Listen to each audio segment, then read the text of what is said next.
Hello aspirants, welcome to unlock GS academy. चलिए start करते हैं जनवरी मंथ का सेकंड सेशन, जिसमें हम न्यूज़पेपर की एग्जाम ओरिएंटेड इंपॉर्टेंट न्यूज़ को मल्टीपल चॉइस क्वेश्चन के थ्रू कवर करते हैं।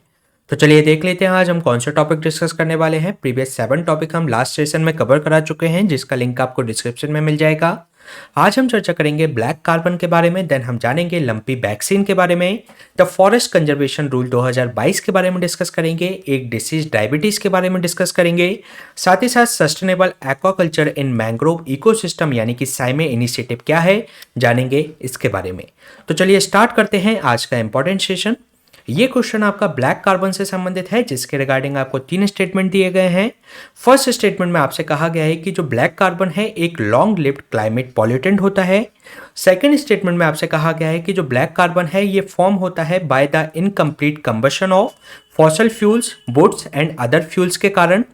थर्ड स्टेटमेंट में आपसे कहा गया है कि जो एशियन ब्राउन क्लाउड है एक नेचुरल क्लाउड होता है carbon emission, dust and other pollutants का, जो कि कारण बनता है ग्लेशियर मेल्टिंग्स को एक्सेलरेट करने में। तो इसके रिगार्डिंग आपको करेक्ट स्टेटमेंट फाइंड आउट करना है। तो चलिए देख लेते हैं इसका आंसर। इसमें जो फर्स्ट स्टेटमेंट में बात की गई है कि जो ब्लैक कार्बन है एक लॉन्ग लिव्ड क्लाइमेट पॉल्यूटेंट्स है, तो ये एक लॉन्ग लिव्ड नहीं बल्कि शॉर्ट लिव्ड क्लाइमेट पॉल्यूटेंट है, जिसका प्रभाव कुछ दिनों से लेकर कुछ वीक्स तक ही रहता है। तो इसके लिए ये रॉन्ग स्टेटमेंट हो जाता है। इसके अलावा जो सेकंड स्टेटमेंट में जो बात की गई है कि ब्लैक कार्बन का जो फॉर्मेशन होता है by the incomplete combustion of fossil fuels, woods and other fuels के कारण होता है, तो ये इसमें करेक्ट स्टेटमेंट है। इसके अलावा थर्ड स्टेटमेंट में जो बात की गई है कि जो एशियन ब्राउन क्लाउड है एक नेचुरल क्लाउड है carbon emission, dust and other pollutants का, जो कि कारण बनता है ग्लेशियर मेल्टिंग को एक्सेलरेट करने में, तो ये एक नेचुरल क्लाउड नहीं बल्कि एक मैन मेड क्लाउड है। तो और ये कारण बनता है ग्लेशियर्स की मेल्टिंग्स को एक्सेलरेट करने में, तो ये रॉन्ग स्टेटमेंट है। इसलिए इसका जो आंसर हो जाएगा C2 ओनली। चलिए जान लेते हैं ये अभी चर्चा में क्यों रहा। अभी रिसेंट स्टडी आई है जिसके अंतर्गत पाया गया कि जो ब्लैक कार्बन जो एयरोसोल्स हैं वे इनडायरेक्टली अफेक्ट कर रहे हैं तिब्बतन प्लेटू के ग्लेशियर्स को। और इसका जो कारण ये है कि जो चेंजिंग जो लॉन्ग रेंज जो वाटर वेपर है ट्रांसपोर्ट होकर आती है साउथ एशियन मानसून रीजन से, जो कि इम्पैक्ट करती है तिब्बतन प्लेटू ग्लेशियर्स को। अगर हम बात करें साउथ एशिया जो रीजन है एडजेसेंट है तिब्बतन प्लेटू पर, और ये एक highest level of black carbon emission in the world है। अगर हम बात करें ब्लैक कार्बन की, तो ब्लैक कार्बन एक शॉर्ट लिव्ड क्लाइमेट पॉल्यूटेंट्स होता है और इसकी जो लाइफ टाइम होती है कुछ दिनों से लेकर कुछ वीक्स तक ही इन द एटमॉस्फेयर में ये रह सकता है। इसके अलावा जो ब्लैक कार्बन है ये फॉर्म होते हैं fossil fuels, woods and other fuels के इनकम्प्लीट कंबशन के कारण। अगर हम बात करें इसके इम्पैक्ट की, जो ब्लैक कार्बन जो क्रायोस्फीयर पर जो इफेक्ट डालता है उसके बारे में अगर हम चर्चा करें, तो जो रैपिड मेल्टिंग और जो ग्लेशियर्स है उसको ये प्रभावित करती है, क्योंकि जो एशियन ब्राउन जो क्लाउड होता है एक मैन मेड क्लाउड होता है carbon emission, dust and other pollutants का, जो कि कारण बनता है कम सनलाइट, कम रेन, साथ ही साथ इन्वर्स वार्मिंग इफेक्ट ये प्रोड्यूस करता है, जो कि कारण बनता है ग्लेशियर मेल्टिंग को एक्सेलरेट करने के लिए। साथ ही साथ ये एक प्रभाव डालता है ग्लेशियर रिट्रीट पर, जो आपका जो अगर एग्जाम्पल की अगर हम बात करें गंगोत्री ग्लेशियर्स की, तो उसमें 1996 से 1999 तक इसका रिट्रीट लगभग 850 मीटर तक हुआ, और ये एक रिजल्ट है ब्लैक कार्बन डिपॉजिट्स इसके अंतर्गत जमा होने के कारण। और ये जो ब्लैक कार्बन जो प्रोड्यूस हो रहे हैं स्टबल बर्निंग और फॉरेस्ट फायर के कारण, ये जो ब्लैक कार्बन इसके अंतर्गत प्रोड्यूस हुए। इसके अलावा इसमें जो मेल्टिंग बढ़ती है तो उसके कारण से जो ग्लेशियल जो लेक्स हैं उनकी संख्या में भी इसमें इंक्रीज हो रहा है। साथ ही साथ ये स्नो का जो एल्बिडो होता है उसको भी परिवर्तित कर देता है। एल्बिडो का अर्थ ये होता है कि ये जो प्रकाश को परावर्तन करने की जो क्षमता होती है उसको एल्बिडो कहा जाता है। और जब जब इसके अंदर जो स्नो होती है तो वह एक चिकनी सतह होती है, जिसके कारण से इसका एल्बिडो काफ़ी ज़्यादा होता है और वह काफ़ी ज़्यादा प्रकाश को वह परावर्तित कर देता है। लेकिन जब इस पर कार्बन डिपॉजिट्स इस पर जमा हो जाते हैं तो वह प्रकाश को परावर्तन करने की अपेक्षा वह उसको अवशोषण करने लगता है, जिससे कि उस स्नो का तापमान बढ़ जाता है और वह पिघलने लगता है। तो जो ब्लैक कार्बन के कारण ये चेंज कर देता है स्नो के एल्बिडो को। साथ ही साथ ये इम्पैक्ट करता है वहाँ की जो लाइवलीहुड है वहाँ के लोगों की, उसको भी प्रभावित करता है।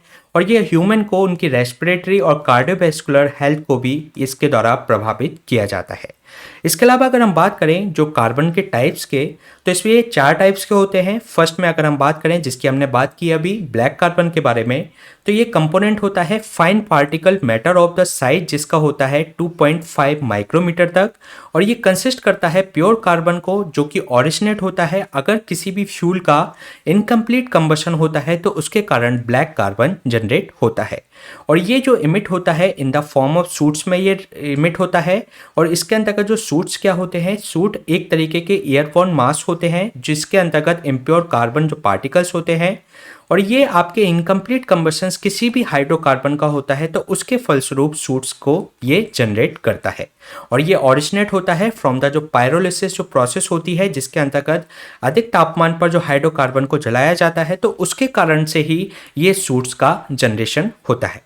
इसके अलावा इसमें जो सेकंड टाइप होता है वह ब्राउन कार्बन होता है। ब्राउन कार्बन एक ब्राउन स्मोक जनरेट करता है जो कि एक कंबशन होता है ऑर्गेनिक मैटर का, तो उसके माध्यम से ये ब्राउन स्मोक जनरेट होती है। इसके अलावा ये कोएग्जिस्ट करता है ब्लैक कार्बन के साथ जो कि रिलीज की जाती है इन द एटमॉस्फेयर, और ये एक वन ऑफ द सिग्निफिकेंट जो वार्मिंग फैक्टर है जो कि डिस्टर्ब करता है temperature pattern of the atmosphere को। साथ ही साथ ये क्लाउड फार्मिंग प्रोसेस को भी ये प्रभावित करता है। इसके बाद अगर हम थर्ड टाइप की बात करें तो ब्लू कार्बन को ये 2019 में यूपीएससी के द्वारा पूछा भी गया था। इसके अंतर्गत ये एक कार्बन कैप्चर करता है वर्ल्ड के ओशियंस और कोस्टल इकोसिस्टम द्वारा। ये जो कार्बन है कैप्चर किए जाते हैं जो लिविंग ऑर्गेनिज्म रहते हैं ओशियंस के अंतर्गत, तो उनको इसके द्वारा स्टोर किया जाता है और ये form of the aquatic biomass में उनको कन्वर्ट कर देते हैं। जैसे कि आपकी जो सी ग्रासेस रहती हैं, मैंग्रोव्स या अदर जो मार्सेस होती हैं, वह इसके अंतर्गत जो वेजिटेटिव जो आपके कोस्टल जो ब्लू कार्बन इकोसिस्टम को ये तैयार कर देता है। इसके अलावा ये जो ब्लू कार्बन जो इकोसिस्टम है इससे संबंधित जो हैबिटाट है वह एक तरीके से कवर करता है approximately 49 million of hectare of the world wide. साथ ही साथ जो ब्लू कार्बन जो इकोसिस्टम है ये एक्ट करता है मेजर सिंक ऑफ जो कैप्चर करता है जो एटमॉस्फेरिक कार्बन को और जो कि रिड्यूस करता है वार्मिंग इफेक्ट को। इसके अलावा फोर्थ जो टाइप होता है कार्बन का वह होता है ग्रीन कार्बन। ये उस तरीके का कार्बन कैप्चर किया जाता है टेरेस्ट्रियल प्लांट बायोमास के द्वारा जो फोटोसिंथेसिस जिनके द्वारा प्रक्रिया की जाती है, और फोटोसिंथेसिस के माध्यम से ये जो वायुमंडल के जो कार्बन है उसको स्टोर करके इन द प्लांट्स और सॉइल के अंतर्गत उनको नेचुरल इकोसिस्टम के अंतर्गत कन्वर्ट कर देती है। साथ ही साथ ये एक वाइटल पार्ट है ग्लोबल कार्बन साइकिल का। तो ये क्वेश्चन हमने डिस्कस किया ब्लैक कार्बन के बारे में। चलिए चलते हैं नेक्स्ट क्वेश्चन पे। नेक्स्ट क्वेश्चन है आपका लंपी प्रोवैक जो वैक्सीन है उसके बारे में आपको 2 स्टेटमेंट दिए गए हैं, आपको इसमें से करेक्ट स्टेटमेंट फाइंड आउट करना है।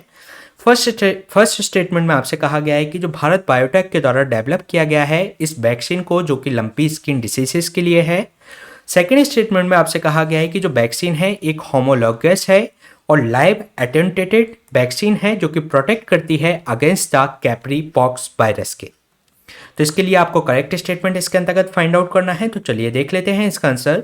इसमें जो फर्स्ट स्टेटमेंट में बात की गई है कि भारत बायोटेक के द्वारा इसको डेवलप किया गया है इस वैक्सीन को, तो ये भारत बायोटेक के द्वारा नहीं बल्कि Indian council of agriculture research के द्वारा इसको डेवलप किया गया है। तो ये इसके अंतर्गत रॉन्ग स्टेटमेंट हो जाएगा। सेकेंड स्टेटमेंट में जो बात की गई है कि ये जो वैक्सीन है एक होमोलॉगस वैक्सीन है और लाइव एटेन्यूएटेड वैक्सीन है जो कि प्रोटेक्ट करती है against the Capri pox virus जो कि कारण होता है Capri pox virus lumpy skin disease का। तो ये इसके अंतर्गत करेक्ट स्टेटमेंट है, इसलिए इसका जो आंसर हो जाएगा B2 ओनली। चलिए जान लेते हैं इसके बारे में। अभी जो एग्रोनोवाइट इंडिया लिमिटेड उसका जो कॉमर्शियल आर्म है DARE ministry of agriculture and farmer welfare की, उन्होंने ग्रांट कर दिया है non exclusive right for the commercial production of lumpy ProVac vaccine के लिए। और ये किसको दिया गया है? इंस्टीट्यूट ऑफ वेटरनरी बायोलॉजिकल जो प्रोडक्ट है पुणे के अंतर्गत, तो उसको इसके लिए नॉन एक्सक्लूसिव राइट दिए गए हैं। अगर हम बात करें इस जो वैक्सीन की, तो इसको डेवलप किया गया है Indian council of agriculture research द्वारा। अगर हम बात करें इस वैक्सीन की, तो ये लंपी जो प्रोवैक जो वैक्सीन है एक सेफ है फॉर द एनिमल्स और ये इंड्यूस करेगा जो लंपी स्किन डिसीज के लिए जो स्पेसिफिक एंटीबॉडीज की रिक्वायरमेंट है, तो उसको एक सेल को मीडिएशन प्रोसेस के माध्यम से उनके इम्यून रिस्पॉन्स को ये बढ़ा देगा। साथ ही साथ ये वैक्सीन है जो यूज की जाएगी फॉर प्रोफाइलाइटिक जो इम्यूनाइजेशन के लिए एनिमल के लिए against the lumpy skin disease. साथ ही साथ ये एक प्रोटेक्शन प्रोवाइड कराएगी फॉर 1 ईयर। और जो वैक्सीन है होमोलॉगस है, लाइव एटेन्यूएटेड वैक्सीन है जो कि प्रोटेक्ट करती है against the Capri pox virus जो कि कारण होता है लंपी स्किन डिसीज का। ये जो वायरस है ये आपको जेनेटिकली सिमिलर देखने को मिलेगा। जो गॉट पॉक्स होता है या जो सीप पॉक्स होता है उसकी जेनेटिकली इसमें समानता देखने को मिलती है। साथ ही साथ ये ट्रांसमिट होता है जो भी आपके जो फ्लाइज होते हैं जो या जो मॉस्किटोस और जो टिक्स होते हैं जो कि खून चूसने वाले जो इंसेक्ट्स होते हैं उनके माध्यम से ये ट्रांसमिट होता है। इसके अलावा ये ह्यूमन को इम्पैक्ट नहीं करता। इसके अलावा अगर हम बात करें ये जो टाइप है लाइव एटेन्यूएटेड वैक्सीन के बारे में, तो लाइव एटेन्यूएटेड वैक्सीन्स वैसी वैक्सीन्स होती हैं जिसके अंतर्गत जो वायरस जो होता है इसके अंतर्गत तो उस वायरस को उसमें बीक करके उसके अंतर्गत इंड्यूस किया जाता है सेल्स के अंतर्गत। इसके अंतर्गत जो भी वायरस होता है उसकी कॉपीज को तैयार किया जाता है, उसका रेप्लिका तैयार किया जाता है, फिर उसको बीकन किया जाता है, फिर इस वायरस को उसमें जो कि एक कारण होता है डिसीज का, तो ये जो वायरस हम इंड्यूस करते हैं सेल्स के अंतर्गत तो ये उसकी डिसीज का कारण नहीं बनता, लेकिन जो हमारा जो इम्यून सिस्टम है उसको रेप्लिकेट करने के लिए या उसको एक्टिव करने के लिए ये एक काफ़ी प्रभावी रूप से काम करता है। तो जिसके कारण से ये डिसीज का भी कारण नहीं बनता और ये वायरस एक्टिव कर देता है हमारा इम्यून सिस्टम। और फिर बाद में जब उसका वायरस का जब अटैक होता है एनिमल के ऊपर तो वह उसके जो इम्यून सिस्टम जो हमारा पहले से तैयार है तो उसके खिलाफ वह काम करने लगता है, जिससे वह उस एनिमल को उस डिसीज से प्रोटेक्शन प्रोवाइड करा पाता है। तो ये एक तरीके से लाइव एटेन्यूएटेड वायरस वैक्सीन के अंतर्गत किया जाता है। इसके अलावा अगर हम इसमें बात करें लंपी स्किन डिसीज के बारे में, तो जो लंपी स्किन डिसीज है ये इन्फेक्शंस है कैटल्स और वाटर बफेलो का, और इसके अंतर्गत जो कारण होता है pox virus lumpy skin disease virus के द्वारा ये एक तरीके से ये डिसीज होती है। इसके अलावा अगर एफएओ की बात करें फूड एंड एग्रीकल्चर ऑर्गेनाइजेशन की, तो इसकी जो मॉर्टेलिटी रेट है वह 10% से कम है। और जो लंपी स्किन डिसीज थी ये फर्स्ट इसको देखा गया था जो एपिडेमिक के रूप में इन द जाम्बिया इन 1929 के अंतर्गत। इसके अलावा इनिशियली इसको ऐसा माना गया था कि ये रिजल्ट है आइदर द पॉइजनिंग के कारण या हाइपर सेंसिटिविटी हो गई है किसी इंसेक्ट या बाइट्स के उसके काटने के कारण। तो इसको फर्स्ट टाइम जामिया में देखा गया। अगर हम बात करें लंपी स्किन डिसीज के बारे में, तो ये एक वायरल डिसीज है जो कि डोमेस्टिक कैटल और जो वाटर बफेलोस हैं उसको एक जो वाइल्ड रुमिनेंट्स के कारण को भी ये प्रभावित करती है। साथ ही साथ जो इंक्यूबेशन इसका जो पीरियड है लंपी स्किन डिसीज का लगभग 28 दिन है, लेकिन अगर इनको एक्सपेरिमेंटली इसको देखा गया है लैब के अंतर्गत तो इसमें जो क्लिनिकली उसको साइन देखने को मिलने लगते हैं 6 से 9 दिन के अंतर्गत ही। साथ ही साथ ये हैविली इम्पैक्ट करता है एनिमल की हेल्थ को, उसके वेलफेयर को, जिसके कारण से सीवियर जो इकोनॉमिक लॉसेस होते हैं जो आपके जो अफेक्टेड फार्म्स हैं उसके अंतर्गत। साथ ही साथ जो लंपी स्किन डिसीज है रिसेंटली स्प्रेड हो रहा है विद इन द एशिया, जो कि थ्रेट हो रहा है टू आवर कंट्री। इसके अलावा ये जो आपके जो अर्थपॉड्स होते हैं जैसे कि ब्लड फीडिंग जो अर्थपॉड जैसे मॉस्किटो जो बाइटिंग फ्लाइज या जो टीक्स होते हैं उनके माध्यम से ये स्प्रेड करता है। तो इनके माध्यम से ये लंपी स्किन डिसीज जब ये जो फ्लाइज होते हैं इनको काटते हैं तो इसको जो लंपी स्किन जो डिसीज जो वायरस है इनको इनके अंतर्गत इंजेक्ट वे कर देते हैं, जिसके कारण से ये कैटल्स को प्रभावित करते हैं। और इसमें ध्यान रखिएगा ह्यूमन इसके द्वारा प्रभावित नहीं होता। तो ये क्वेश्चन हमने डिस्कस किया लंपी प्रोवैक वैक्सीन से संबंधित। चलिए चलते हैं नेक्स्ट क्वेश्चन पे। नेक्स्ट क्वेश्चन है आपका द फॉरेस्ट कंजर्वेशन रूल्स 2022 से संबंधित, जिसके रिगार्डिंग आपको 3 स्टेटमेंट दिए गए हैं। फर्स्ट स्टेटमेंट में आपसे कहा गया है कि जो फॉरेस्ट कंजर्वेशन रूल 2022 है ये प्रोमोगुलेट करता है आपके solely to implement the provision of forest conservation act 1980 के लिए। यानी कि ये जो रूल हैं वह एक तरीके से पूरी तरीके से ये आपके फॉरेस्ट कंजर्वेशन एक्ट 1980 को लागू करने के लिए ये रूल लाए गए हैं। सेकेंड स्टेटमेंट में आपसे कहा गया है कि इसके अंतर्गत कंसेंट ऑफ ग्राम सभा ये एक्सप्लिसिटली जो मेंशन किया गया है वह इसके अंतर्गत मैंडेटरी है अगर फॉरेस्ट लैंड का अगर डाइवर्जन करना होता है उसके लिए। साथ ही साथ थर्ड स्टेटमेंट में यह कहा गया है कि सेटलिंग ऑफ द जो फॉरेस्ट राइट है वह उसके अंतर्गत जरूरत है कि वह कैरिड आउट करे सेंट्रल गवर्नमेंट की instead of the state government, जो कि अर्लियर केस में किया जाता था। तो जो वन अधिकारों का जो निपटारा है वे राज्य की बजाय अब केंद्र सरकार को दे दिए गए हैं, जो कि पहले केंद्र सरकार जो राज्य सरकार से उसके लिए परमिशन ली जाती थी। तो इसके रिगार्डिंग आपको करेक्ट आंसर फाइंड आउट करना है, तो चलिए देख लेते हैं इसका आंसर। इसमें जो फर्स्ट स्टेटमेंट में बात की गई है कि जो फॉरेस्ट कंजर्वेशन रूल 2022 लेकर आए हैं वह प्रमलगेट करता है solely to the implement the provision of forest conservation act 1980 के लिए। तो ये इसके अंतर्गत करेक्ट स्टेटमेंट है। ये जो रूल लाए गए हैं पूरी तरीके से फॉरेस्ट कंजर्वेशन एक्ट 1980 के लिए ही लाए गए हैं। इसके अलावा जो सेकंड स्टेटमेंट में बात की गई है कि इसमें जो ग्राम सभा का कंसेंट, अगर जो फॉरेस्ट लैंड है उसको डाइवर्जन किया जाना है तो इसमें मैंडेटरी है। तो इस रूल के अंतर्गत जो मैंडेटरी जो कंडीशन थी पहले के रूल में, तो इस मैंडेटरी कंडीशन को हटा दिया गया है, तो इसलिए ये रॉन्ग स्टेटमेंट हो जाता है। इसके अलावा थर्ड स्टेटमेंट में जो बात की गई है कि फॉरेस्ट राइट्स को इसमें लागू करने के लिए इसमें सेंट्रल गवर्नमेंट की ज़रूरत होती है इंस्टेड ऑफ स्टेट गवर्नमेंट, और जिसके लिए पहले स्टेट गवर्नमेंट की परमिशन ली जाती थी। तो इसके अंतर्गत जो अब जो परमिशन ली जाएगी वह स्टेट गवर्नमेंट की ली जाएगी, ना कि सेंट्रल गवर्नमेंट की। तो ये भी इसके अंतर्गत रॉन्ग स्टेटमेंट है, इसलिए इसका जो आंसर हो जाएगा 1 ओनली। चलिए जान लेते हैं इसके बारे में। इसमें जो कॉन्टेक्स्ट है कि आपका एक कॉन्फ्लिक्ट चल रहा है government and national commission of scheduled tribes के बीच में, जो कि फॉरेस्ट कंजर्वेशन जो रूल नए लेकर आए हैं 2022 के, तो उससे संदर्भित इनको कंसर्न हैं। अगर हम बात करें यूनियन मिनिस्ट्री ऑफ जो नोटिफाइड किए हैं फॉरेस्ट कंजर्वेशन रूल 2022 को under the forest conservation act 1980 के तहत, जो कि रिप्लेस करते हैं फॉरेस्ट कंजर्वेशन रूल 2003 को। इसमें नेशनल कमीशन ऑफ जो शेड्यूल्ड ट्राइब है वह उनको जो कंसर्न्स उन्होंने रेज किया है कि इसमें जो प्रोविजंस दिए गए हैं नए रूल के अंतर्गत कि जिसमें जो कंसेंट क्लॉज होता था ग्राम सभा से अगर कोई भी डाइवर्जन करना है फॉरेस्ट लैंड का, तो उसमें ग्राम सभा की परमिशन की आवश्यकता होती थी, तो उस क्लॉज को इसके अंतर्गत हटा दिया गया है।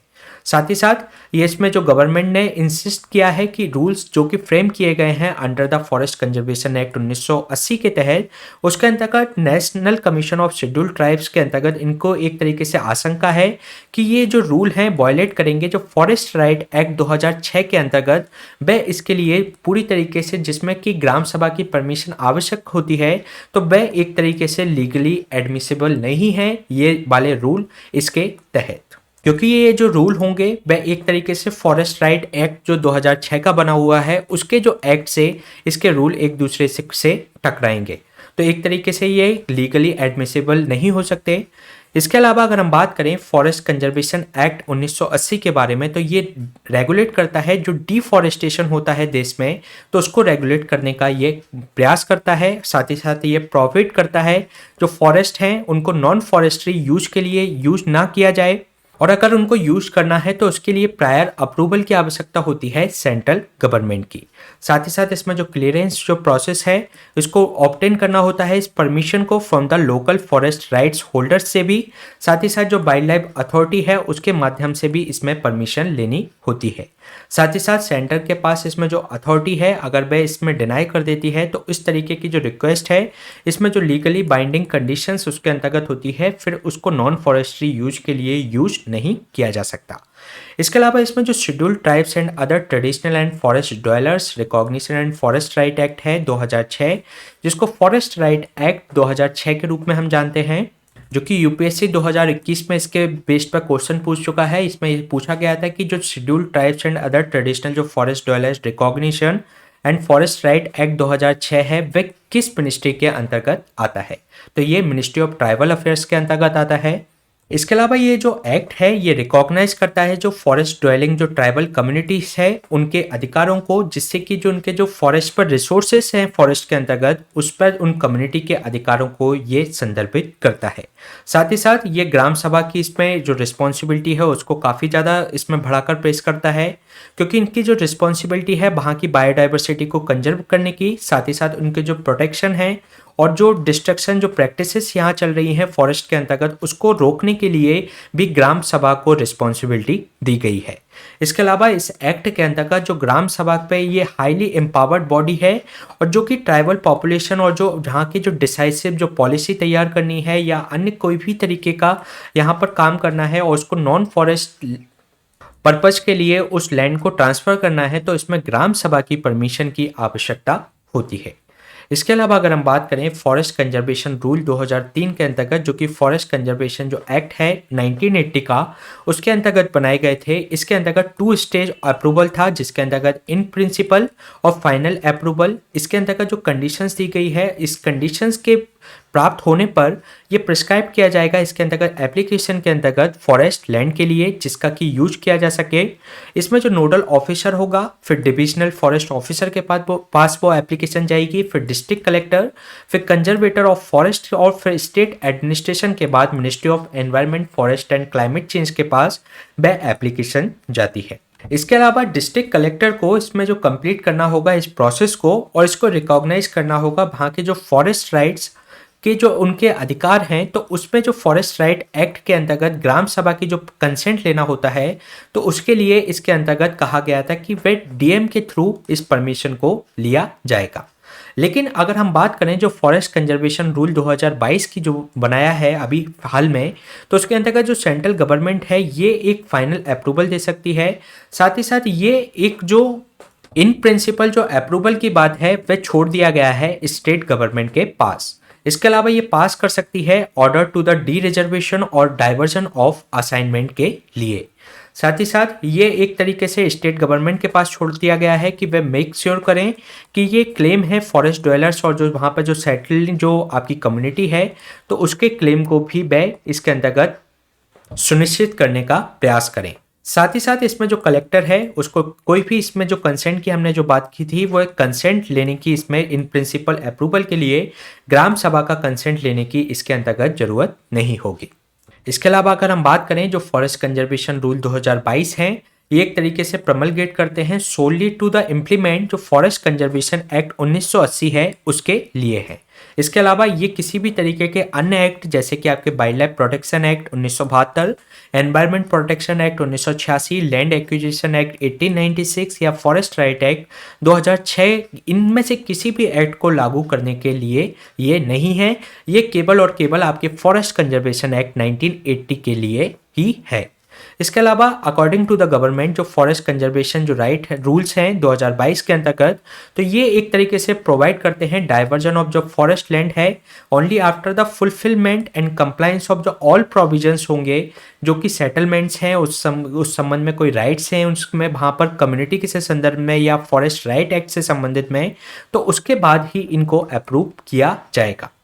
हालांकि इसके अंतर्गत जो ग्राम सभा को एक्सप्लिसिटली नहीं लिखा गया है, लेकिन फिर भी अगर फॉरेस्ट राइट एक्ट के अंतर्गत जो भी बना हुआ है 2006 का, तो उसके लिए मैंडेट है कि कंसेंट लेना होगा ग्राम सभा का।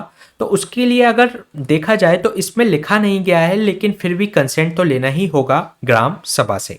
इसके अलावा जो सेटलिंग ऑफ द जो forest right under the new rules के अंतर्गत, तो इसमें अभी कोई भी स्टेट गवर्नमेंट को दे दिया गया है इफ द सेंटर की अपेक्षा में, और जो कि पहले एक सेंटर के पास था कि वे फॉरेस्ट राइट से संबंधित कोई न्यू रूल्स उसके अंतर्गत बना सके, तो ये सारी जो पावर दे दी गई है वह स्टेट गवर्नमेंट को दे दी गई है और ये पावर अब सेंटर गवर्नमेंट के पास नहीं है। तो ये क्वेश्चन हमने डिस्कस किया फॉरेस्ट कंजर्वेशन रूल 2022 से संबंधित। चलिए चलते हैं नेक्स्ट क्वेश्चन पे। नेक्स्ट क्वेश्चन है आपका डायबिटीज डिसीज से संबंधित, जिसके रिगार्डिंग आपको 3 स्टेटमेंट दिए गए हैं।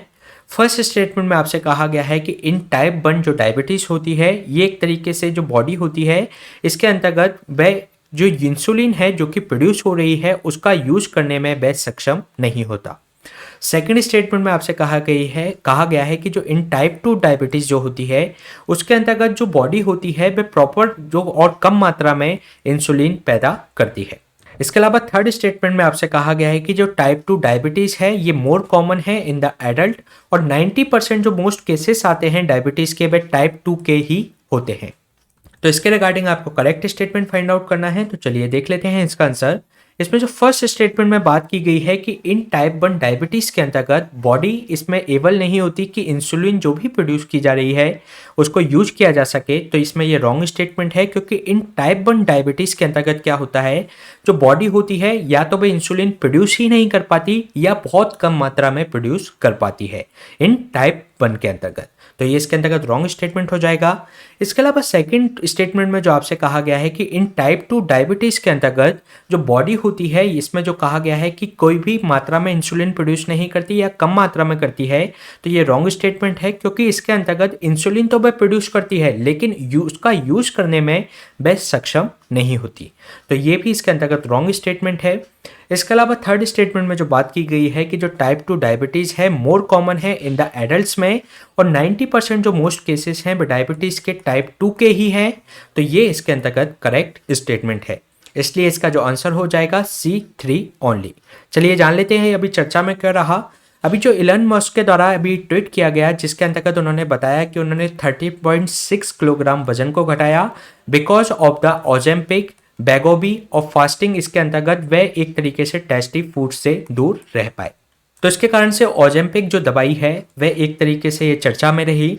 जो ओजेम्पिक और बैगोबी है और रिवेलेस है, वे इसके अंतर्गत ब्रांड नेम्स हैं जो कि एंटी डायबिटीज़ मेडिकेशन है, और ये इसमें जो ड्रग जो यूज की जाती है जो कि टाइप 2 टाइप की जो डायबिटीज़ होती है उसके ट्रीटमेंट के लिए इस ड्रग का यूज़ किया जाता है। अगर हम बात करें डायबिटीज़ की, तो डायबिटीज़ जो मेलिटस होता है एक नॉन कम्युनिकेबल और लेकिन ये क्रोनिक डिसीज है जो कि एक तरीके से अकर होती है जब पैंक्रियास जो ग्लैंड होता है हमारा, वह बॉडी के अंतर्गत इंसुलिन बनाने में असक्षम हो जाता है या वह उतनी मात्रा में इंसुलिन प्रोड्यूस नहीं कर पाता जिसकी उसको बॉडी को रिक्वायरमेंट होती है। अगर हम बात करें इंसुलिन की, तो एक तरीके का हार्मोन होता है कि जो कि रेगुलेट करता है blood sugar in the body में। इसके अलावा ये फैसिलिटेट करता है सेलुलर ग्लूकोज को के अपटेक को और रेगुलेट करता है कार्बोहाइड्रेट, लिपिड और प्रोटीन के मेटाबॉलिज्म को। साथ ही साथ ये प्रमोट करता है सेल डिवीजन और उसकी ग्रोथ करने में। साथ ही साथ इंसुलिन जो है एक क्रूशल रोल करता है मेटाबॉलिज्म में और हेल्प करता है लीवर, मसल्स और अदर जो फैट सेल्स हैं कि वे स्टोर कर सकें ग्लूकोज को अपने अंदर, जिससे ये जो इंसुलिन के माध्यम से ये ग्लूकोज को स्टोर कर सके और जब उनको एनर्जी की रिक्वायरमेंट हो तो उस एनर्जी को वे बाद में यूज कर सके। तो ये फंक्शन होता है बॉडी के अंतर्गत इंसुलिन का। इसके अलावा अगर हम बात करें, अगर डायबिटीज़ के हम जनरल सिम्टम्स की बात करें, तो हंगर इंक्रीज हो जाती है, प्यास ज़्यादा लगने लगती है, वेट लॉस हो जाता है, फ्रिक्वेंट आपको यूरिनेशन होने लगता है, एक्सट्रीम फटीग आपको देखने को मिलता है, और जो सोर के जो आपके जो सोर्स हो जाते हैं, छाले हो जाते हैं, वह आपके ठीक नहीं होते काफ़ी लंबे समय तक। और जो फ्यू कॉमन सिम्टम्स इसके अंतर्गत जो मेन के अंतर्गत देखने को मिलता है, जो डिक्रीज हो जाती है सेक्स ड्राइव्स और जो उनके इरेक्टाइल जो डिसफंक्शंस होने लगता है और पुअर मसल्स स्ट्रेंथ उनकी हो जाती है। तो ये जनरल सिम्टम्स हैं डायबिटीज़ के। अगर हम डायबिटीज़ के हम टाइप्स की बात करें तो ये आपकी 3 टाइप्स की होती हैं। फर्स्ट टाइप में अगर हम बात करें तो टाइप 1 जो डायबिटीज़ होती है, इन दिस टाइप जो बॉडी है प्रोड्यूस करती है काफ़ी कम मात्रा में या कोई भी किसी भी तरीके की इंसुलिन वे प्रोड्यूस करने में सक्षम नहीं होती। इसके अलावा जो हमारी जो डेली की आपकी जो इंजेक्शंस है इंसुलिन को आपको लेना पड़ता है फॉर द बॉडी, जिसके कारण से आपका जो ब्लड ग्लूकोज का जो लेवल है वह मेंटेन रह सके। साथ ही साथ ये एक डेवलप कर देता है, ये आपकी किसी भी एज में डेवलप हो सकता है और मोस्टली ये अफेक्ट करता है चिल्ड्रन और एडोलसेंट्स को। अगर हम बात करें टाइप 2 डायबिटीज़ की, तो इस टाइप की डायबिटीज़ में होता क्या है कि बॉडी जो आपकी है वह इंसुलिन तो प्रोड्यूस करती है लेकिन वह उसको यूज नहीं कर पाती। इसके अंतर्गत जो इसमें जो रेमेडी लेनी होती है, हेल्दी लाइफ स्टाइल आपको अपनानी चाहिए, साथ ही साथ फिजिकल जो एक्टिविटी है वह आपको करनी चाहिए, साथ ही साथ जो हेल्दी डाइट लेनी चाहिए, तो इसके माध्यम से आप इससे बच सकते हैं। साथ ही साथ सम पीपल्स जो जिसके अंतर्गत आपको ओरल ड्रग्स के माध्यम से इंसुलिन लेना पड़ता है, जिससे कि उसके अंतर्गत जो ब्लड ग्लूकोज का जो लेवल है वह कंट्रोल में रहे। साथ ही साथ अगर ये जो टाइप 2 डायबिटीज़ है ये मोर कॉमन है इन द एडल्ट्स और 90% जो मोस्टली केसेस हमें डायबिटीज़ के देखने को मिलते हैं वे टाइप 2 डिसीज़ के ही है। साथ ही साथ जो थर्ड जो डायबिटीज़ का जो टाइप होता है वह होता है जेस्टेशनल डायबिटीज़। ये जो डायबिटीज़ होती है इसमें जो ग्लूकोज और जो ब्लड के अंतर्गत इंक्रीज होने लगता है ड्यूरिंग द प्रेगनेंसी और इसके अंतर्गत ये जनरेट कर देता है complications for the mothers and childs के लिए। इसके अलावा ये प्रेगनेंसी के समय देखने को मिलती है। ये जो डायबिटीज़ है और ये बाद में जो डिसअपियर हो जाती है ये डायबिटीज़। लेकिन ये आपका आगे जो वुमेन है या जो चिल्ड्रन है वह इंक्रीज हो जाती है उसकी जो रिस्क कि उसके अंतर्गत डेवलप हो सकती है आगे type 2 diabetes in a later life. इसके अलावा अगर हम बात करें तो ये दो टर्म होती हैं, डायबिटीज़ मेलिटस और डायबिटीज़ इंसिपिडस। अगर हम बात करें डायबिटीज़ मेलिटस की तो इसके अंतर्गत जो मोस्ट पीपल है इसका जो डायबिटीज़ का जो मीन है वह इससे जो डायबिटीज़ मेलिटस ही होता है। इसके अंतर्गत जो बॉडी के अंतर्गत जो पैंक्रियाज होता है वह प्रोड्यूस नहीं कर पाता इनफ क्वांटिटी में इंसुलिन को, जो कि कंट्रोल करने के लिए जो ग्लूकोज लेवल है बॉडी का तो उसको कंट्रोल करने के लिए जितनी रिक्वायरमेंट होती है उसके लिए, तो इसको कहा जाता है डायबिटीज मेलिटस। इसके अलावा सेकंड टर्म होती है डायबिटीज इंसिपिडस। इसके अंतर्गत ये एक तरीके की रेयर कंडीशन है जो कि एक तरीके से जो इंसुलिन जो प्रोड्यूस हो रही है पैंक्रियाज के अंतर्गत उससे इसका कुछ लेना देना नहीं है, बल्कि इसका जो है कि इसमें जो पर्सन है डायबिटीज से इसमें जो पीड़ित होता है उसका जो किडनी है वह इसके अंतर्गत एक्स्ट्रा यूरिन को उसमें प्रोड्यूस करने लगता है, जिसके कारण से एक्स्ट्रा यूरिन प्रोड्यूस होने के कारण वह लगातार उसको प्यास लगती है और जो पेशेंट है वह डायबिटीज इंसिपिडस से वह रियली थर्स्टी रहता है। इसके अलावा ये 4 टाइप्स ऑफ डायबिटीज इंसिपिडस होते हैं, जिसमें सेंट्रल, आपके नेफ्रोजेनिक्स और डिप्सोजेनिक, साथ ही साथ जेसेशनल भी इसके अंतर्गत इसके 4 टाइप्स डायबिटीज इंसिपिडस के अंतर्गत होते हैं। इसके अलावा इससे संबंधित गवर्नमेंट के द्वारा भी कुछ इनिशिएटिव लिए गए हैं, जैसे कि इंडिया का जो नेशनल नॉन कम्युनिकेबल जो डिसीज टारगेट है जिसके अंतर्गत ये प्रिवेंट करेगा राइज इन ओबेसिटी, जो मोटापा है या डायबिटीज जो प्रेवलेंसेस हैं जिसका ये कारण बनते हैं तो उसको रोकने का ये प्रयास किया जाएगा। साथ ही साथ national programme for prevention and control of cancers भी ये एक भी प्रोग्राम चलाया जा रहा है, जिसके अंतर्गत जो डायबिटीज और जो कार्डियोवैस्कुलर जो डिसीजेस होती हैं, स्ट्रोक्स की जो समस्या है, इसको 2010 में इसको इस्टेब्लिश किया गया था और इसके अंतर्गत जो प्रोवाइड कराता है सपोर्ट फॉर द डायग्नोसिस और cost effective treatment to the various level of health care system. तो ये इनिशिएटिव लिए गए हैं गवर्नमेंट के द्वारा। तो ये हमने क्वेश्चन डिस्कस किया डायबिटीज से संबंधित। चलिए चलते हैं नेक्स्ट क्वेश्चन पे। नेक्स्ट क्वेश्चन है आपका sustainable aquaculture and mangrove ecosystem यानी कि साइमे इनिशिएटिव के बारे में, जिसके रिगार्डिंग आपको 3 स्टेटमेंट दिए गए हैं। फर्स्ट स्टेटमेंट में आपसे कहा गया है कि under the sustainable aquaculture in mangrove ecosystem initiative farmers इसके अंतर्गत कल्टीवेशन कर सकते हैं श्रिम्प्स यानी कि झींगे का at the 30 hectare in the Tamil Nadu. Second statement में आपसे कहा गया है कि इसको स्टार्ट किया गया था 2019 में as the community based initiative के रूप में, जिससे कि सस्टेनेबल श्रिम्प का कल्टीवेशन किया जा सके। थर्ड स्टेटमेंट में आपसे कहा गया है कि जो मैंग्रोव इकोसिस्टम है ये इंटीग्रेट होता है श्रिम्प कल्टीवेशन से, लेकिन जब इसके अंतर्गत फिशरीज इसके अंतर्गत ऐड हो जाती है तो ये मैंग्रोव इकोसिस्टम है ये इससे एक्सक्लूड हो जाता है। तो इसके रिगार्डिंग आपको करेक्ट स्टेटमेंट फाइंड आउट करना है। तो चलिए देख लेते हैं इसका आंसर।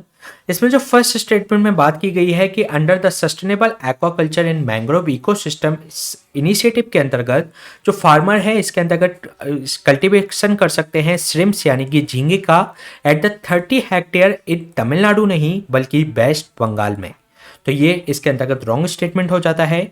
सेकंड स्टेटमेंट में जो बात की गई है कि इसको स्टार्ट किया गया था 2019 में as a community based initiative के रूप में for a sustainable shrimp cultivation के लिए, तो ये इसके अंतर्गत करेक्ट स्टेटमेंट है। थर्ड स्टेटमेंट में जो बात की गई है कि ये जो मैंग्रोव इकोसिस्टम इंटीग्रेट होता है श्रिम्प कल्टीवेशन से, मतलब ये जो श्रिम्प कल्टीवेशन है ये जुड़ा हुआ है मैंग्रोव इकोसिस्टम से, लेकिन जब इसके अंतर्गत फिशरीज ऐड हो जाती है तो ये मैंग्रोव इकोसिस्टम को बाहर कर देती है। तो ये इसके अंतर्गत करेक्ट स्टेटमेंट है, इसलिए इसका जो आंसर हो जाएगा B 2 and 3 ओनली। चलिए जान लेते हैं इसके रिसेंट कॉन्टेक्स्ट के बारे में। ये जो सुंदरबन के अंतर्गत न्यू श्रिम्प फार्मिंग के लिए इनिशिएटिव जो ऑफर करेगा ये कि जो मैंग्रोव का रीस्टोरेशन किया जा सके, तो इसे साइम जो इनिशिएटिव है उसके अंतर्गत इसको शुरू किया गया है जिससे कि मैंग्रोव का रीस्टोर किया जा सके इन द सुंदरबन। अगर हम बात करें under the sustainable aquaculture and mangrove ecosystem initiative के अंतर्गत, तो फार्मर इसके अंतर्गत जो कल्टीवेशन ऑफ श्रिम्प्स कर सकते हैं in the 30 hectare on West Bengal. इसके अलावा एडिशनली दे जो रिस्टोर कर सकते हैं यहाँ पर मैंग्रोव्स को, और इसको स्टार्ट किया गया था 2019 में कम्युनिटी बेस्ड इनिशिएटिव के रूप में, जिससे कि सस्टेनेबल श्रिम्प का कल्टीवेशन किया जा सके। साथ ही साथ ये एक कंसेप्ट है एनजीओ के माध्यम से, जो कि है आपका nature environment and wild life society, जिसको न्यूज के रूप में जाना जाता है। साथ ही साथ ग्लोबल नेचर फंड, साथ ही साथ एक नेचरलैंड है Bangladesh environment and development society, जिसको बेट्स के रूप में जाना जाता है। तो इसके द्वारा इसको प्रोग्राम को कम्युनिटी बेस्ड इनिशिएटिव के रूप में शुरू किया गया था। इसके अलावा ये जो मैंग्रोव इकोसिस्टम है ये इंटीग्रेट होता है श्रिम्प कल्टीवेशन के साथ, लेकिन जब इसके अंतर्गत फिशरीज ऐड हो जाती है तो ये एक्सक्लूड कर देती है मैंग्रोव इकोसिस्टम को। अगर हम बात करें फिशिंग जो पर्टिकुलरली श्रिम्प कल्टीवेशन के साथ, जो आपके जो ये वन ऑफ द की ऑक्यूपेशन है in the people of Sundarbans के लिए। इसके अलावा जो श्रिम्प की जो कल्टीवेशन है यानी कि जो झींगा की जो खेती है वह एक तरीके से प्रैक्टिस की जाती है लगभग 15,000 से 20,000 hectare in the unique ecosystem in the country. इसके अलावा अगर हम बात करें इसकी सिग्निफिकेंस की सुंदरबन डेल्टा के, तो सुंदरबन होस्ट करता है लगभग largest mangrove forest in the world. इसके अलावा ये जो डेल्टा है ये गंगा, ब्रह्मपुत्र और मेघना रिवर के डेल्टा पर स्थित है in the Bay of Bengal. इसके अलावा जो मैंग्रोव इकोसिस्टम है ये वेरी स्पेशलाइज्ड एनवायरमेंटल होता है, जिसके अंतर्गत ये अकर करता है बिटवीन द लैंड एंड सी के बीच में, और ये आपको ट्रॉपिकल एंड सब ट्रॉपिकल रीजन में ही देखने को मिलेंगे। साथ ही साथ ये जो सुंदरबन है एक नेचुरल एक आपको मैनी ग्रुप्स ऑफ एनिमल इसके अंतर्गत रहते हैं, तो लार्ज नंबर ऑफ स्पीसीज इसके अंतर्गत उनको फीड करने के लिए, उनको ब्रीड करने के लिए एक महत्वपूर्ण इको सिस्टम है। और ये होम है जो मैनी रेयर एंड ग्लोबल जो थ्रेटन जो वाइल्ड लाइफ स्पीसीज हैं एस्चुरीज के अंतर्गत, जैसे कि क्रोकोडाइल, बाटर मॉनिटर, जो आपके लिजार्ड्स हैं, गैंगेटिक डॉल्फिन्स हैं, या जो ऑलिव रिडले टर्टल्स हैं वह आपको यहाँ पर देखने को मिल जाएंगे। इसके अलावा जो 40% ऑफ द सुंदरबन है ये आपका इंडिया में पाया जाता है, रेस्ट जो 60% है वह आपको बांग्लादेश में देखने को मिलेगा। साथ ही साथ जो सुंदरबन है इसको डेजिग्नेट किया गया था यूनेस्को की वर्ल्ड हेरिटेज साइट्स के रूप में। इंडिया वाला जो सुंदरबन है उसको 1987 में किया गया था, और जो बांग्लादेश वाला जो सुंदरबन है उसको किया गया था 1997 के अंतर्गत। और जो सुंदरबन जो बैटलैंड है इंडिया का ये रिकॉग्नाइज किया गया है as the wetland of international importance, जिसको जो कि रामसर कन्वेंशंस के अंतर्गत 2019 में इसको इसमें शामिल किया गया। इसके अलावा अगर हम बात करें मैंग्रोव्स की, तो ये मैंग्रोव हैं एक स्मॉल ट्री और श्रब्स होते हैं, जिसके अंतर्गत ये ग्रो होते हैं इन द कोस्ट लाइन, जो आपका लैंड और जो आपका जो मरीन इकोसिस्टम होता है उसके बीच में ये जनरेट होते हैं। इसके अलावा ये इनकी जो रूट है ये सॉल्टी जो सेडिमेंट्स हैं अंडर वाटर के अंतर्गत ये एक तरीके से उसमें डेवलप हो सकती हैं। इसके अलावा ये जो बर्ड जो मैंग्रोव की अगर हम बात करें तो ये रेफर करता है हैबिटेट, जो कि आपके जो ट्री हैं और जो श्रब्स हैं मैंग्रोव स्वयम्स के अंतर्गत, तो उनको ये संदर्भित करता है। इसके अलावा अगर हम बात करें मैंग्रोव्स के फीचर्स की, तो इसका जो सलाइन एनवायरनमेंट है वह एक मैंग्रोव्स के जनरेशन के लिए काफ़ी महत्वपूर्ण होता है, क्योंकि ये सर्वाइव करते हैं अंडर जो एक्सट्रीम होस्टाइल एनवायरनमेंट होता है उसके अंतर्गत ये जनरेट हो सकते हैं। साथ ही साथ जो high salt and low oxygen condition में भी ये जनरेट हो सकते हैं। इसके अलावा लो ऑक्सीजन की कंडीशन में जो अंडरग्राउंड जो टिश्यूज होते हैं किसी भी प्लांट के, तो उसके लिए ऑक्सीजन की जरूरत होती है फॉर द रेस्पिरेशन, बट इसके अंतर्गत जो मैंग्रोव के अंतर्गत जो होते हैं ऑक्सीजन इसके अंतर्गत जो सॉइल होती है वह इसके अंतर्गत काफी कम मात्रा में इसको जरूरत होती है। इसके अलावा जो मैंग्रोव्स हैं इसका जो रूट सिस्टम है जो एब्जॉर्ब करता है ऑक्सीजन फ्रॉम द एटमॉस्फेयर, तो ये आपकी जो मिट्टी से उसको ऑक्सीजन नहीं मिलती, बल्कि जो आपकी जो एटमॉस्फेयर से वह ऑक्सीजन इसके अंतर्गत लेता है। इसके अलावा जो मैंग्रोव्स होते हैं स्पेशल जो इनकी रूट्स होती है, जो कि पर्पस होता है इनका कि जो ब्रीथिंग रूट्स के रूप में, जिसको आपको न्यू मेटाफर्स कहा जाता है। इसके अलावा इनकी जो रूट्स होती हैं उसके कई सारे इसके अंतर्गत पोर्स होते हैं, जिसके अंतर्गत जो ऑक्सीजन है इसको जो अंडरग्राउंड उस ऑक्सीजन को पहुंचाने के लिए, अंडरग्राउंड टिश्यूज में पहुंचाने के लिए इन पोर्स का काफ़ी महत्व है।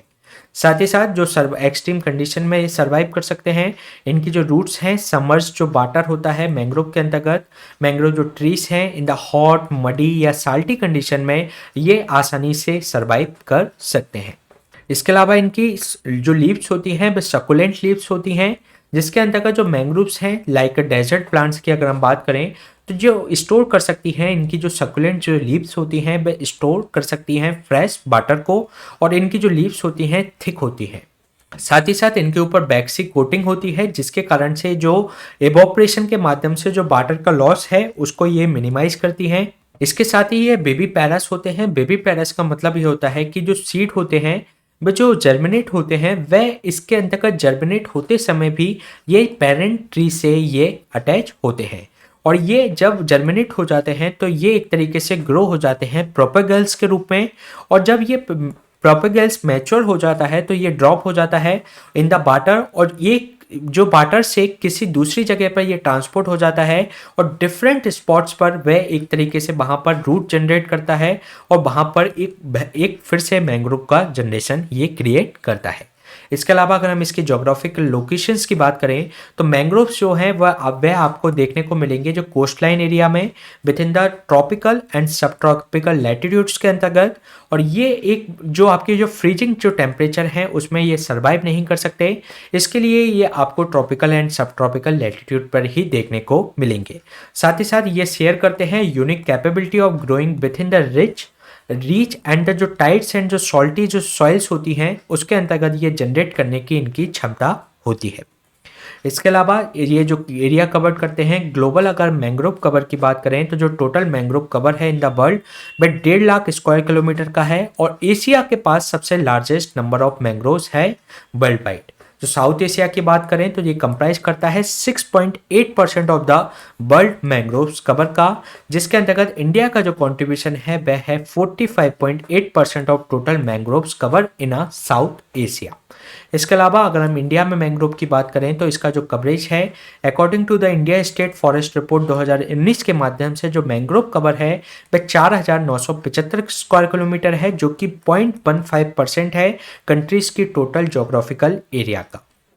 अगर हम बात करें वेस्ट बंगाल की तो उसके पास हाईएस्ट परसेंटेज ऑफ एरिया है under the total mangrove cover के अंतर्गत। उसके बाद गुजरात का नंबर आता है, देन आपको अंडमान निकोबार में ये देखने को मिलेंगे। इसके अलावा अगर हम बात करें जो लार्जेस्ट मैंग्रोव जो फॉरेस्ट है वह आपका सुंदरबन है, जिसकी हमने अभी बात की कि ये 40% भारत में है और 60% आपको बांग्लादेश में देखने को मिलेगा, और ये यूनेस्को की वर्ल्ड हेरिटेज लिस्ट साइट्स में भी ये शामिल है, जिसको 1987 में भारत में शामिल किया गया था। इसके अलावा ये फॉरेस्ट है, ये आपके रॉयल बंगाल टाइगर आपको देखने को मिल जाएंगे, गैंगेटिक डॉल्फिन और जो एस्टुरियन जो क्रोकोडाइल्स होते हैं वह आपको यहाँ पर देखने को मिल जाएंगे। इसके अलावा जो सेकंड आपको देखने को मिलता है वह भीतरकनिका मैंग्रोव्स के अंतर्गत देखने को मिलता है। ये जो सेकंड लार्जेस्ट मैंग्रोव फॉरेस्ट है इन इंडिया, और भीतरकनिका जो आपके उड़ीसा में है ये 2 रिवर जो डेल्टास के बीच में आपको देखने को मिलेगा, जिसके अंतर्गत रिवर ब्राह्मणी और बैतरणी आपको देखने को मिलेंगे। साथ ही साथ ये एक मोस्ट सिग्निफिकेंट रामसर वेटलैंड है इन इंडिया।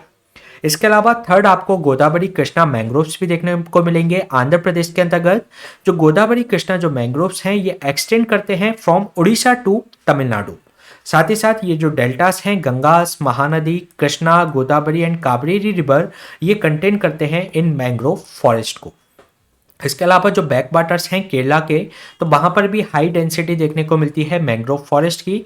पिचवरम आपको देखने को मिलेगा तमिलनाडु के अंतर्गत, जो कि vast expanse to the water है, जिसके अंतर्गत कवर करता है विद द मैंग्रोव फॉरेस्ट। इसके अलावा ये एक तरीके से आपको मैनी एक्वेटिक बर्ड स्पीसीज इस पिचवरम में आपको देखने को मिल जाएंगी।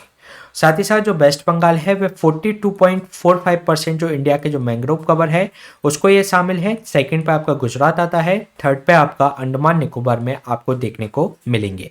तो इसको अगर हम मैथ पे देखें तो सबसे पहले आपका यहाँ पर वेस्ट बंगाल में देखने को मिलेगा, सेकंड पे आपका गुजरात में, थर्ड पे आपका अंडमान निकोबार में, देन आपको आंध्र प्रदेश में ये देखने को मिलेगा। तो ये क्वेश्चन हमने डिस्कस किया मैंग्रोव से संबंधित। इसी तरीके के सेशन हम आपके बीच में लाते रहेंगे। आप हमसे इस टेलीग्राम चैनल से भी जुड़ सकते हैं। Please stay tune and subscribe the unlock JS academy. Thank you.